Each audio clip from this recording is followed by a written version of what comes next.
Hello guys, कैसे आप लोग? सही बढ़िया, एकदम मजेदार। पढ़ाई कैसे चल रही है? एकदम मस्त। Okay, so my name is Sanjeev Pandey और स्वागत है आपका अपने प्यारे से खूबसूरत से चैनल में जेआर कॉलेज में, जो कि पार्ट है जेआर ट्यूटोरियल का।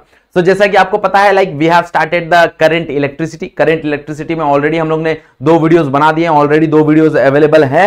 ओके, जाके देखो, वहां पे हम लोग ने डिस्कशन किया है भाई तुम्हारा किरचॉफ्स लॉ का, हम लोग ने डिस्कशन किया है वहां पे विस्टोन ब्रिज का, मीटर ब्रिज का। ओके, तो ये सारा डिस्कशन ऑलरेडी हम लोग ने कंप्लीट कर दिया है। आज जो डिस्कशन करने वाले हैं हम लोग, वो करने वाले हैं पोटेंशियोमीटर का। Again one of the most important topic है ये, इसके ऊपर से अच्छे खासे क्वेश्चंस बन जाते हैं। ओके, सो भाई आज हम लोग पोटेंशियोमीटर की सारी कहानी देख लेंगे। भाई पोटेंशियोमीटर क्या होता है, क्या उसके एप्लीकेशंस है, यूजेस क्या है, कैसा काम करता है। ओके, सारा चीज आज हम लोग यहां पे कंप्लीट करेंगे। ओके, तो चलो, so let us start with the topic. Book और पेन उठा लो, लेके बैठ जाओ और एक ही बार में पूरा कहानी खत्म कर देना। ओके, तो भाई व्हाट इज पोटेंशियोमीटर? तो पोटेंशियोमीटर क्या है? एक डिवाइस है जो क्या करता है, जो तुम्हारा ईएमएफ कैलकुलेट करता है। ओके, किसी भी सेल का ईएमएफ कैलकुलेट करता है। तो भाई ईएमएफ कैलकुलेट करने के लिए तो तुम्हारे पास ऑलरेडी तुम्हारे पास ऑलरेडी एक तरह का डिवाइस है which is called as ammeter. Yes और नो? Volt meter. यस और भाई, वोल्ट मीटर वोल्टेज नापता है, एमीटर करंट नापता है। तो you already you have device. तो why there is a need for potentiometer? भाई potentiometer it is a device, ये एक डिवाइस है और या फिर ये इंस्ट्रूमेंट है। इट इज अ इंस्ट्रूमेंट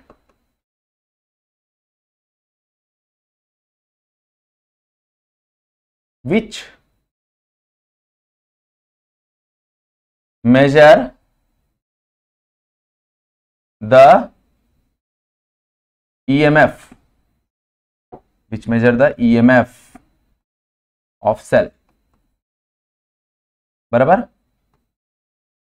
तो already you have a device called as voltmeter.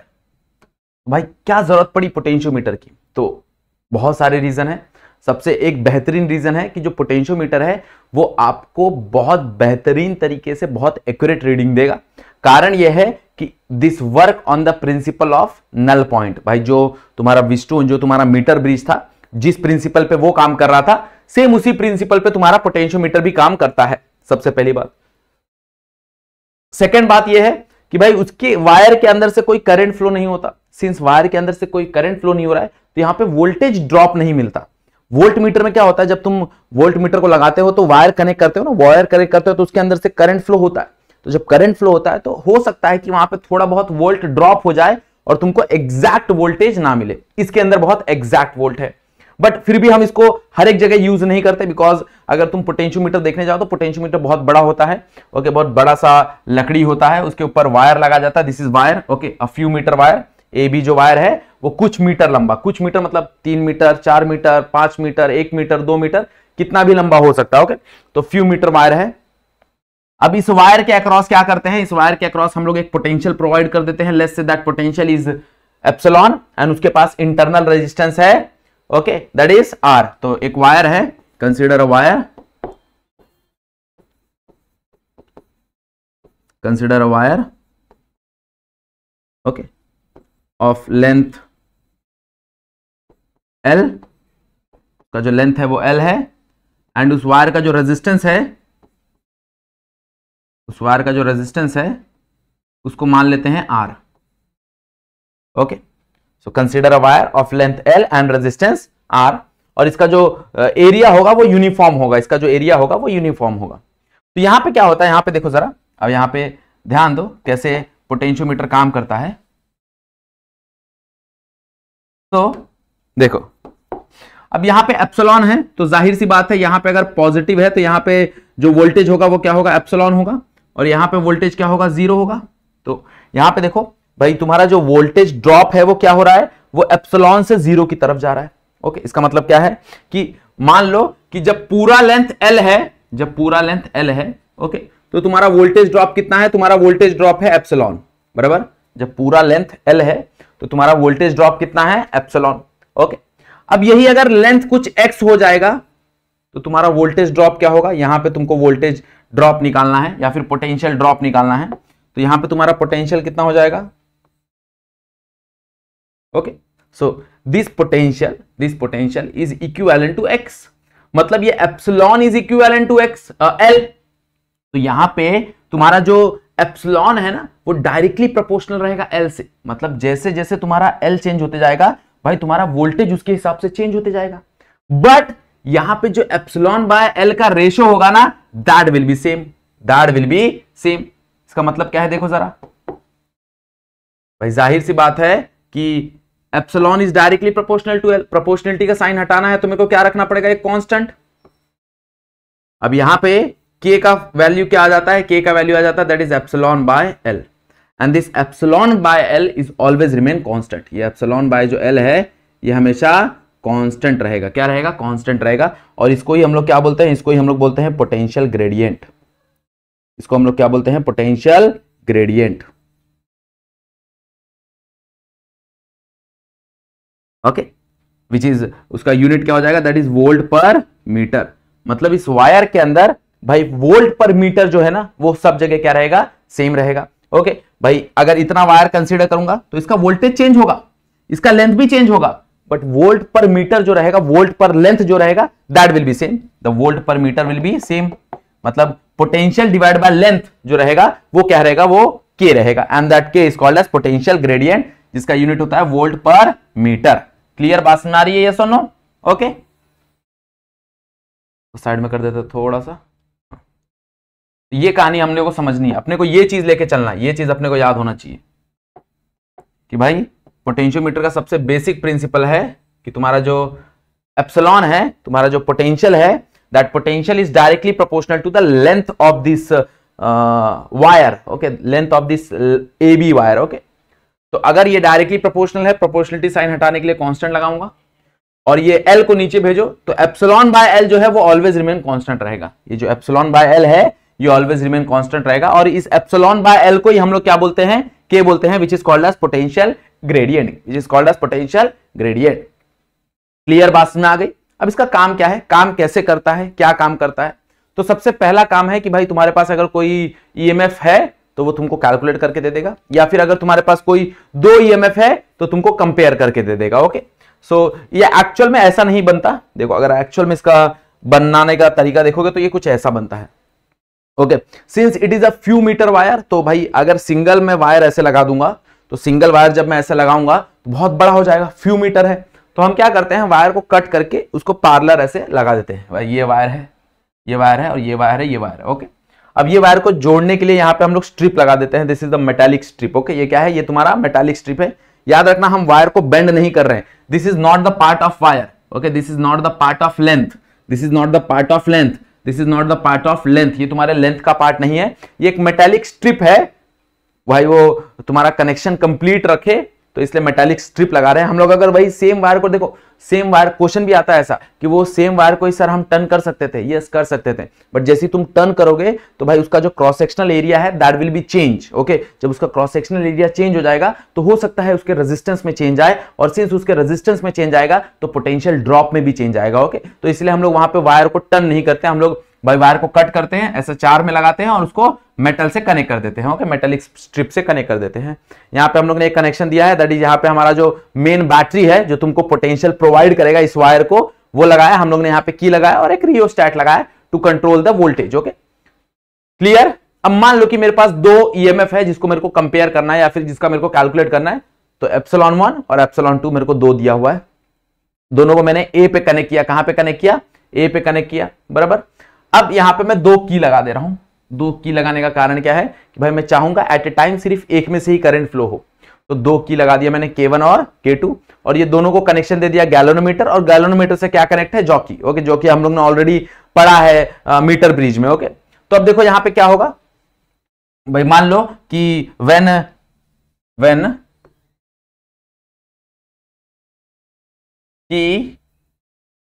K1 is closed, okay, when key K1 is closed, भाई तुम्हारा जो की K1 है वो क्लोज्ड है, एंड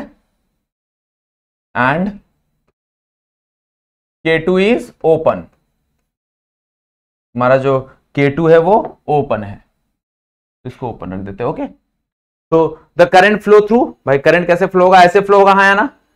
ओके, तो करंट ऐसे फ्लो होगा। हमको पता है कि भाई क्या करेंगे, हम यहाँ पे जो जॉकी है उसको कहीं ना कहीं टच करेंगे, कहीं ना कहीं टच करेंगे, एक पॉइंट मिलेगा जिसमें से कोई भी करंट फ्लो नहीं होगा, that point is called as null point. Okay, already हम लोग ने ये डिस्कशन कर लिया है इसके पहले वाले टॉपिक में। Okay, so let's say D is null point. Let's say D is null point. Since D is null point, भाई गैल्वेनोमीटर में से कोई भी करंट फ्लो नहीं होगा, गैल्वेनोमीटर में से कोई भी करंट फ्लो नहीं होगा, तो ये जो मेरा एप्सिलॉन है, ये epsilon will be equals to, जो एप्सिलॉन 1 है ये किसके बराबर होगा, ये बराबर होगा के एल के। भाई what is L, what will be the L, L will be the this length, not total length. Okay, याद रखना यहां पे जो L है, ये जो तुम्हारा L है ये पूरा लेंथ है, दैट इज AB। ये तो यहां पे लिख देता हूं, दैट इज AB। पर यहां पे जो लेंथ है वो सिर्फ यहां से लेके यहां तक, मतलब जिस पॉइंट पे तुमको नल पॉइंट मिला है वो लेंथ है। तो लेट्स से उसको नाम दे देते हैं L1, उसको नाम देते हैं L1। K क्या है, K तो तुम्हारा पोटेंशियल ड्रॉप है भाई, K टाइम्स L1, मतलब कितना पोटेंशियल होगा उसमें, उसमें होगा K टाइम्स L1। ओके बराबर। अब मान लो कि भाई हमने क्या किया, हमने इसको ओपन कर दिया और इसको क्लोज कर दिया, तो ये ओपन हो गया और ये क्लोज हो गया। तो when K2 is, when K2 is closed end K1 is open. Okay, K1 open है, K2 क्लोज्ड हो गया। तो भाई लेट्स से अब मेरे को कोई दूसरा नल पॉइंट मिलेगा, हाँ या ना, कोई तो नल पॉइंट अलग होगा क्योंकि ईएमएफ अलग है। Let's say D dash is null point. Okay, कोई तो अलग नल पॉइंट होगा वो मेरे को मिलेगा, तो यहां से कुछ तो अलग नल पॉइंट मिलेगा। लेट्स से ये नल पॉइंट मिला मेरे को कुछ तो D डैश। ओके, अब D डैश नल पॉइंट मिला तो जाहिर सी बात है कि भाई ये चेंज होगा, तो मेरा एप्सिलॉन 2 क्या होगा, that is K times of L2। भाई K क्या है, पोटेंशियल ग्रेडियंट, और पोटेंशियल ग्रेडियंट पूरे वायर में क्या रहेगा, सेम। भाई V बाय L जो है, एप्सिलॉन बाय L है, ये जो पार्ट है ये पूरे वायर में क्या रहेगा, कांस्टेंट रहेगा। एप्सिलॉन डिवाइड बाय L ये हमेशा क्या रहेगा, कांस्टेंट रहेगा, हाँ है ना, समझा। ओके, अब यहां पे ध्यान देना, ये जो एप्सिलॉन की बात हो रही है ना, वो सिर्फ इसके अक्रॉस की बात हो रही है। यहां पे देख लो, चाहिए तो यहां पे थोड़ा सा करेक्शन कर लो, यहां पे ना एप्सिलॉन के जगह यहां पे डालो पोटेंशियल अक्रॉस AB और यहां पे लेंथ AB डालो। ओके, यहां पे डालो पोटेंशियल अक्रॉस AB। ओके, तो पोटेंशियल अक्रॉस AB यहां पे भी पोटेंशियल अक्रॉस AB डालो, क्योंकि पूरा एप्सिलॉन में थोड़ा बहुत पोटेंशियल ड्रॉप हो जाएगा ना, यहां तक जब आएगा तो थोड़ा बहुत पोटेंशियल ड्रॉप होगा। जब वो यहां पे एप्सिलॉन है मतलब यहां पे आएगा थोड़ा सा पोटेंशियल ड्रॉप, यहां पे थोड़ा पोटेंशियल ड्रॉप, यहां पे थोड़ा पोटेंशियल ड्रॉप, बट इसके अक्रॉस जो पोटेंशियल ड्रॉप होगा दैट इज VAB। ओके, तो यहां पे VAB लिखो, VAB। तो भाई what is K, K is nothing but a potential across AB divided by the length of AB and that remain constant. Okay, what is K? The potential across AB divided by length of AB that remain constant, not epsilon. Okay, epsilon नहीं आएगा वहां पे, ध्यान देना। Okay, थोड़ा सा update है, correct कर लेना। तो यहां पे देखो भाई ये दोनों K सेम रहेंगे, तो मान लो इसको इक्वेशन नंबर 1 दे दो, इसको इक्वेशन नंबर 2 दे दो। तुम बोल सकते हो फ्रॉम इक्वेशन 1 एंड 2 क्या ही मिलेगा, डिवाइड करोगे तो कैंसल, तो भाई epsilon 1 by epsilon 2 is equals to KL1 divide by KL2। तुमको पता है पोटेंशियल ड्रॉप दोनों में सेम रहेगा, मतलब K और K क्या रहने वाला है, कांस्टेंट। तो तुमको क्या मिलेगा, that is epsilon 1 divide by epsilon 2 is equals to L1 divide by L2। Yes और नो। अब लेंथ 1 तुमको पता रहेगा, भाई यहाँ पे स्केल लगा होता है ना, तो तुम नाप सकते हो कि भाई कितना है, यस और नो, 1 मीटर है, 2 मीटर है, 3 मीटर, जितना भी है, 10 सेंटीमीटर है, 50 सेंटीमीटर। तो L1 तुम नाप सकते हो क्योंकि तुमको नल पॉइंट मिल गया। L2 तुम मेजर कर सकते हो, भाई तुमने जब ऊपर वाला की ओपन किया, नीचे वाला की क्लोज किया, तो तुमको एक नया लेंथ मिलेगा, तो L2 भी तुम मेजर कर सकते हो।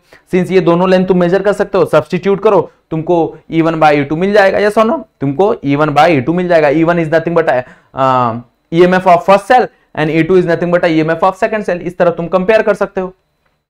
क्लियर, बात समझ में आ गई एवरीवन, पक्का? ओके, चलो आगे बढ़ते हैं। सम एंड डिफरेंस मेथड। ओके, मतलब सेम तरीका है, E1 और E2 को कैलकुलेट करने का, कुछ अलग मेथड है। ओके, सारी कहानी सेम है, बस वहां पे जो ये जो एप्सिलॉन है ना, इनको कैसे लगाया गया देखो जरा, एक के बाद एक, बट वहां पे हम क्या करेंगे, उसको सीरीज में लगाएंगे। ओके, सीरीज में लगाएंगे, याद रखना। तो भाई सम और डिफरेंस मेथड, सम और डिफरेंस मेथड में क्या होता है कि मान लो अगर सम रहेगा तो फॉर सम तो तुम्हारा जो सेल रहेगा ये कुछ ऐसा लगा रहेगा, तुम्हारा जो सेल है वो ऐसा लगा रहेगा। ओके, सो यहां पे जो तुम्हारा एप्सिलॉन 1 है, ये एप्सिलॉन 2 है, तो तुमको जो रिजल्टेंट मिलेगा वो मिलेगा एप्सिलॉन 1 प्लस एप्सिलॉन 2 बराबर। फॉर डिफरेंस, अब मान लो फॉर अगर डिफरेंस है, फॉर डिफरेंस, तो डिफरेंस में क्या होगा, तुम्हारा जो पोलैरिटी होगा सेल का वो सेम होगा।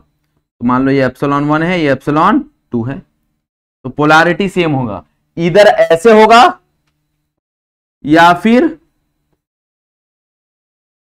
ऐसे होगा। देखो यहां पे तुम देखोगे तो नेगेटिव नेगेटिव साथ में है, यहां पे तुम देखो पॉजिटिव पॉजिटिव साथ में है, तो दोनों को डिफरेंस ही बोलते हैं, दोनों को डिफरेंस ही बोलते हैं। अब इन दोनों सिचुएशन में क्या मिलेगा मेरे को, जो रिजल्टेंट मिलेगा वो E1 माइनस E2 मिलेगा।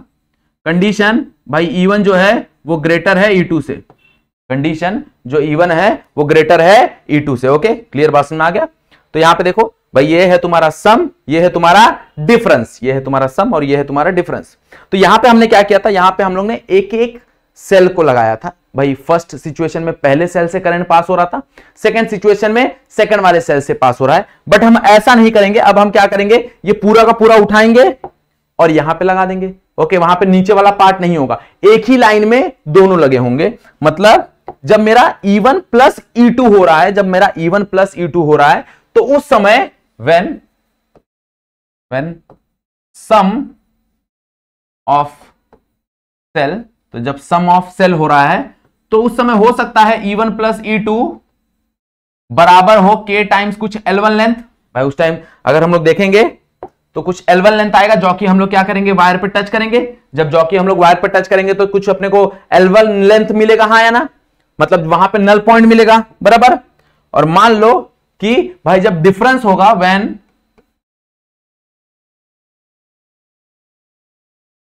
डिफरेंस ऑफ सेल, जब डिफरेंस ऑफ सेल होगा तो epsilon 1 minus epsilon 2 is equals to कुछ K टाइम्स L2 हो जाएगा। भाई जब डिफरेंस होगा तो कुछ एप्सिलॉन माइनस एप्सिलॉन 2 कुछ K टाइम्स L2 होगा। मतलब हो सकता है कि जब हम लोग इसको डिफरेंस मेथड में रखें तो पोटेंशियल कुछ चेंज होगा। ओके, तो उस पोटेंशियल चेंज होने की वजह से भाई यहां पे हो जाएगा K टाइम्स L2, कुछ लेंथ भी चेंज हो जाएगा। अब दोनों को डिवाइड कर दो, तो सिंपली अगर हम दोनों को डिवाइड कर दें, लेट्स से इसको मान लो 1 और इसको मान लो 2, लेट्स से इसको मान लेते हैं 1 और इसको मान लेते हैं 2, तो सिंपली क्या हो जाएगा, from 1 and 2, from 1 and 2 that is epsilon 1 plus epsilon 2 divide by epsilon 1 minus epsilon 2 is equals to KL1 divide by KL2। K से K कटा, हाँ या ना। देखो जरा कंपोनेंडो डिविडेंडो लगा दो, तो यहां पे कंपोनेंडो डिविडेंडो लगाओगे तो क्या हो जाएगा, भाई एक बार उसको प्लस करना है, एक बार उसको माइनस करना है। तो यहां पे आ जाएगा एप्सिलॉन 1 डिवाइड बाय एप्सिलॉन 2, एक बार इसको इससे प्लस करना है, न्यूमिनेटर को डिनोमिनेटर से प्लस करना है, और एक बार उसी न्यूमिनेटर को डिनोमिनेटर से माइनस करना है। अब तुम्हारे पास L1 है, तुम्हारे पास L2 है, L1 है, L2 है, सब्स्टिट्यूट करो, तुमको E1 बाई E2 मिल जाएगा। ओके, अब ये E1 बाई E2 कैसे आया, भाई कंपोनेंडो डिविडेंडो लगाया यहां पे। ओके, कंपोनेंडो डिविडेंडो कैसे लगाते हैं, भाई न्यूमिनेटर को क्या करो, डिनोमिनेटर से एक बार प्लस करो, उसी न्यूमिनेटर को डिनोमिनेटर को एक बार माइनस करो, आंसर आ जाएगा। क्लियर, तो ये एक और मेथड है। ये दोनों याद रखना, ये दोनों सेम तरीका है, यहां पे भी वही काम हम कर रहे हैं, यहां पे भी हम वही काम कर रहे हैं, बस फर्क यह है कि यहां पे जो सेल का पोजीशन है वो थोड़ा सा अलग है, यहां पे जो सेल का पोजीशन है वो थोड़ा सा अलग है। ओके, दोनों से मिलेगा अपने को सेम चीज, दोनों से अपने को सेम चीज ही मिलने वाला है। क्लियर, बात समझ में आ गई एवरीवन, पक्का समझ में आया कि कैसे दो सेल को हम लोग कंपेयर कर सकते हैं। ओके, चलो आगे ये कहानी देखते हैं। अब ये और यूज होता है to find the internal resistance. भाई अगर मान लो कोई मैंने ईएमएफ लिया है, उस ईएमएफ का अगर मेरे को इंटरनल रेजिस्टेंस कैलकुलेट करना है तो उसके लिए भी ये इस्तेमाल होता है, उसके लिए भी ये यूज होता है। कैसे यूज होता है चलो देखो। तो भाई यहां पे पोटेंशियोमीटर हम लोग ने लिया, सेम कहानी है। अब यहां पे सर्किट में थोड़ा सा चेंज आया, देखो जरा। तो ऊपर हम लोग ने कोई एप्सिलॉन रखा है, कोई तो अननोन ये रखा है, सेल रखा है जिसका अननोन रेजिस्टेंस है, इंटरनल रेजिस्टेंस आर। अब नीचे हमने क्या किया, उसके पैरेलल में हमने क्या किया, उसके पैरेलल में हमने एक रेजिस्टेंस बॉक्स लगाया which is known resistance. Okay, where R is nothing but, भाई जो आर है वो तुम्हारा नोन रेजिस्टेंस होता है, हमको पता है, जिसको रेजिस्टेंस बॉक्स बोलते हैं, जिसको हम लोग क्या बोलते हैं, रेजिस्टेंस बॉक्स। अगर तुमने एक्सपेरिमेंट किया रहेगा, तुम्हारे स्कूल में एक्सपेरिमेंट हुआ रहेगा, तो वहां पे एक रेजिस्टेंस बॉक्स होता है, उसमें से तुम की निकालते हो, जितना की तुम निकालोगे उतना रेजिस्टेंस वो बन जाएगा, बराबर। तो that is called as resistance box, ये हमको पता होता है, दैट इज नोन वैल्यू। और यहां पे हम लोग ने एक की लगा दिया, यहां पे हम लोग ने एक की लगा दिया। ओके, तो हमको क्या करना है, ये स्मॉल आर फाइंड आउट करना है, ये स्मॉल आर का वैल्यू फाइंड आउट करना है। ओके, तो कैसे करेंगे देखो जरा। तो मान लो कि when key K1 is open, भाई ये जो K, ये जो है ये ओपन है, ओपन है मतलब इसके अंदर से कोई भी करंट फ्लो नहीं होगा, हाँ है ना।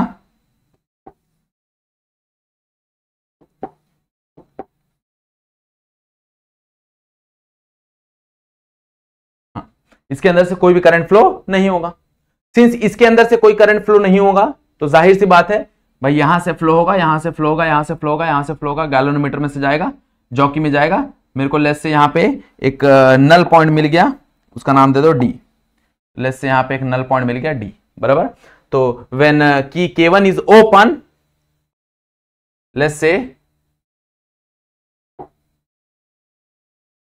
से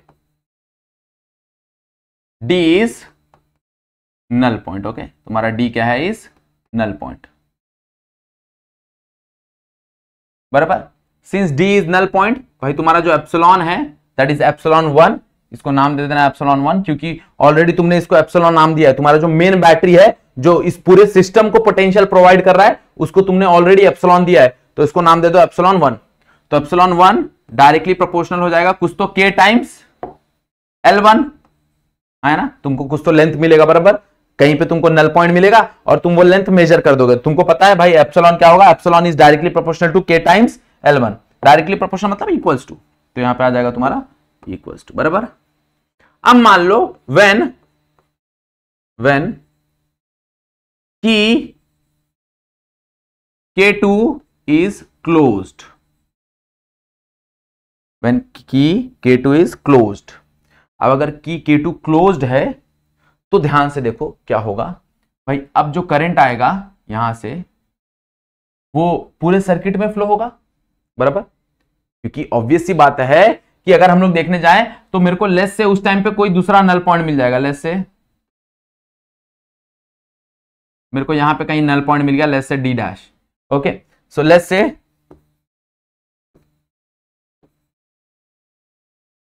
now the null point is D dash। Okay, null point is D dash। अब null point चेंज हो गया, मतलब यहां से तो कोई करंट फ्लो नहीं हो रहा, क्योंकि भाई गैल्वेनोमीटर तो जीरो डिफ्लेक्शन दिखाएगा, तभी तो वो नल पॉइंट है। बट जाहिर सी बात है यहां पे एक इंटरनली करंट फ्लो हो रहा होगा, भाई सर्किट क्लोज्ड है ना, तो सिंस सर्किट इज क्लोज्ड तो इंटरनली कोई करंट फ्लो हो रहा होगा। इसका मतलब है कि यहां पे जो एप्सिलॉन है वो एक्चुअल में एप्सिलॉन नहीं होगा, कुछ और वोल्टेज होगा। तो let's say that voltage is equals to K times कुछ तो L2 लेंथ होगा, बराबर। उस टाइम कुछ तो लेंथ जो है तुम्हारा वो L2 हो जाएगा, है ना। तो लेट्स से D डैश हो गया तो उस time length will be L2। मान लो इसको इक्वेशन 1, मान लो इसको इक्वेशन 2, भाई दोनों को डिवाइड कर दो, तो फ्रॉम 1 एंड 2 क्या मिलेगा देखो जरा, that is epsilon 1 divide by epsilon 2, sorry V is equals to K L1 divide by K times L2 where K and K get cancel. तो तुमको क्या मिलेगा, तुमको मिलेगा that is epsilon 1 divide by V is equals to L1 by L2। Okay, अब अपने को क्या करना है, अब अपने को एप्सिलॉन 1 और V निकालना है। तो अपने को पता है भाई इसके अक्रॉस पोटेंशियल ड्रॉप कितना होता है, ये रेजिस्टेंस के अक्रॉस पोटेंशियल ड्रॉप कितना होगा, रेजिस्टेंस के across potential drop will be V is equals to IR। Okay, तो वी नो दैट भाई रेजिस्टेंस के अक्रॉस जो पोटेंशियल ड्रॉप होता है वो होता है V is equals to IR। यहाँ पे v is equal to I आ जाएगा। Okay, what is this epsilon? अगर हम लोग देखने जाए तो एप्सिलॉन के अक्रॉस कितना करंट फ्लो होता है, तो एप्सिलॉन के अक्रॉस अगर हम देखने जाए करंट, यहाँ पे देख लो, मान लेते हैं इसको P Q R S, और इस पे हम अगर KVL लगाएं, ओके, तो ध्यान से अगर हम लोग देखेंगे तो करंट कुछ ऐसा फ्लो हो रहा है, बराबर, दिस इज द I, और मान लो कि मैं ऐसे जा रहा हूं, तो ऑब्वियस सी बात है कि यहां से स्टार्ट करूंगा मैं नेक्स्ट वाला, दैट इज माइनस एप्सिलॉन, फिर आगे आऊंगा तो I into R plus I small r, क्योंकि प्लस क्यों भाई, करंट ऐसे आ रहा है और मैं ऐसे जा रहा हूं, फिर यहां पे भी देखो तो क्या हो जाएगा, देखो जरा, that is plus I into capital R, हाँ या ना, और कुछ है नहीं है, इक्वल्स टू 0। तो यहां से देखो, यहां से एप्सिलॉन क्या मिलेगा मेरे को, यहां से एप्सिलॉन 1 मिलेगा, दैट इज ये माइनस उधर चला जाएगा, दैट इज I, और ये R प्लस स्मॉल r हो जाएगा, बराबर।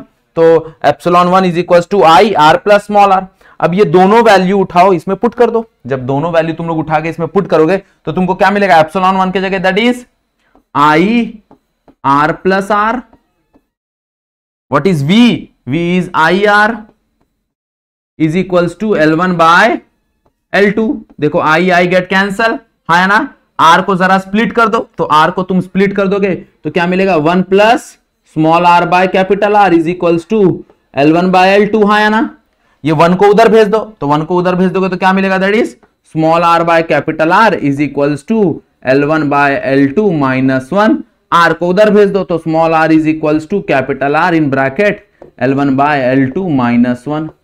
बेसिक मैथमेटिक्स है, यहां से सिर्फ कैलकुलेशन का पार्ट है। ओके, तो स्मॉल r किसके बराबर आ गया, small r is equals to capital R in bracket L1 by L2 minus 1।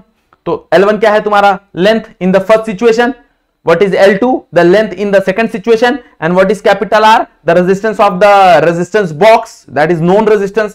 सारा वैल्यू तुमको पता है, substitute, you will get the internal resistance, तुमको क्या मिलेगा, तुमको इंटरनल रेजिस्टेंस मिल जाएगा। क्लियर, बात समझ में आ गई एवरीवन, देख लो, ओके, स्क्रीनशॉट ले लो, चीजें समझ में आ जाएंगी सारा।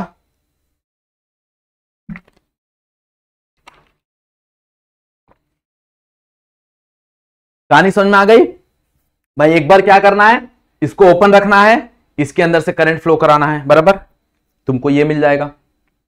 फिर इसको क्लोज करना है, फिर करंट फ्लो कराना है, तुमको V मिल जाएगा, कुछ तो पोटेंशियल मिलेगा।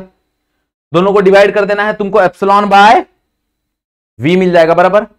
अब यहां पे तुमको एप्सिलॉन और V का वैल्यू निकालना है, तो V का वैल्यू तुमको डायरेक्टली पता होता है, V is equal to IR, और एप्सिलॉन निकालने के लिए क्या करना भाई, यहां पे KVL लगा देना, तो KVL लगाओगे तो तुमको वहां से एप्सिलॉन मिल जाएगा, दोनों वैल्यू को सब्स्टिट्यूट करो, you will get the answer, उसके बाद थोड़ा बहुत कैलकुलेशन करो, आ जाएगा आंसर।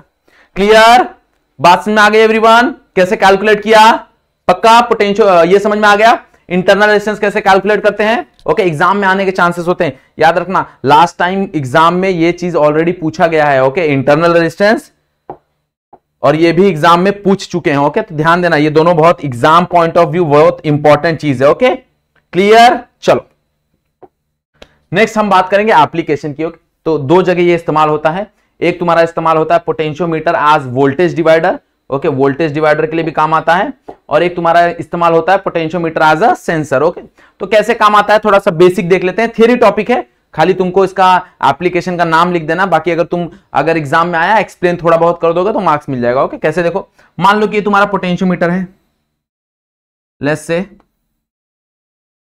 और लेट्स से ये तुम्हारा वायर है, वायर को दूसरा कलर दे देता हूं, लेट्स से तुम्हारे पास ये वायर है। ओके, अब यहां पे मैंने एक सेल लगाया हुआ है, यहां पे इंटरनल रेजिस्टेंस लगाया हुआ है, सारा एप्सिलॉन है, ये R है। ओके, सारा सिस्टम वैसे ही सेम है, ये A है, ये B है। ओके, अब क्या करेंगे हम लोग, इसके अक्रॉस मेरा डिवाइस लगा देंगे, ये मेरा डिवाइस है, जो डिवाइस को मेरे को वोल्टेज देना है। तो वोल्टेज डिवाइडर देखो कैसे काम आता है वोल्टेज डिवाइडर।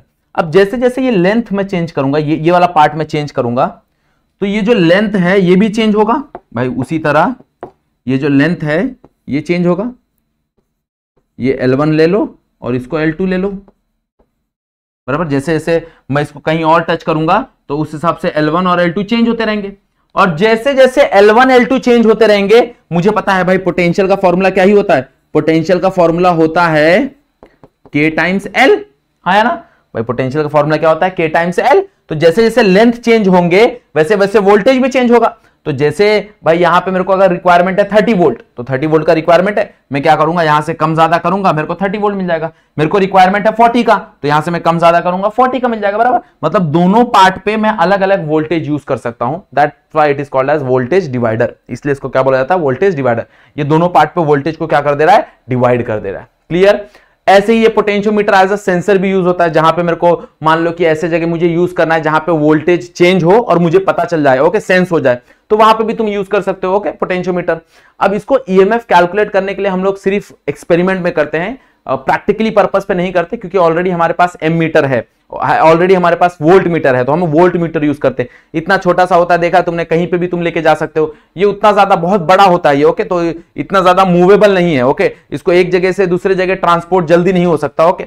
अगर मान लो मेरे को फैन का ये मेजर करना है कि भाई यहाँ पे कितना पोटेंशियल आ रहा है, तो थोड़ी मैं इतना बड़ा पोटेंशियोमीटर लेके रखूंगा, और वो भी मेरे को एग्जैक्ट वैल्यू तब देगा कि मेरे को कैलकुलेट करना पड़ेगा, मेरे को डायरेक्टली रीडिंग तो आएगा नहीं। But ammeter volt meter क्या करते हैं भाई, तुमको डायरेक्टली रीडिंग दे देते। तो एक्चुअल में हम लोग प्रैक्टिकल यूज देखने जाए तो प्रैक्टिकल यूज ज्यादा करके एम मीटर और वोल्ट मीटर ही यूज होता है, बट एक्सपेरिमेंटली एग्जैक्ट वैल्यू चाहिए तो भाई हम लोग क्या यूज करते हैं, हम लोग यूज करते हैं पोटेंशियोमीटर। क्लियर, बात समझ में आ गया एवरीवन? पोटेंशियोमीटर अच्छे से समझ में आ गया। क्या करना है भाई, नोट्स बनाना है, एक बार सारा चीज वापस से प्रैक्टिस कर लेना है, ओके। जितना तुम खुद से प्रैक्टिस करोगे, जितना खुद से नोट्स बनाओगे, उतना अच्छे से तुमको कहानी समझ में आएगी, ओके। चलो, सो नेक्स्ट लेक्चर में वी विल स्टार्ट गैल्वेनोमीटर वाला पार्ट, ओके। गैल्वेनोमीटर को हम लोग कन्वर्ट करेंगे, तो वो हम लोग नेक्स्ट लेक्चर में करेंगे, ओके। आज का लेक्चर हम लोग सिर्फ पोटेंशियोमीटर तक ही रखते हैं, ओके। चलो, सो अगर यहां तक वीडियो देखा है भाई, वीडियो को लाइक करना है, चैनल पे फर्स्ट टाइम हो चैनल को सब्सक्राइब कर लो, ओके। ये काम तो करना ही, कुछ डाउट है तो कमेंट सेक्शन में कमेंट कर दो, या फिर मेरे को इंस्टाग्राम में डीएम कर दो, कोई इशू नहीं है, ओके। चलो, सो आज का लेक्चर यहीं पे एंड करते हैं, आज के लिए बस इतना ही। That's it for today, thank you so much.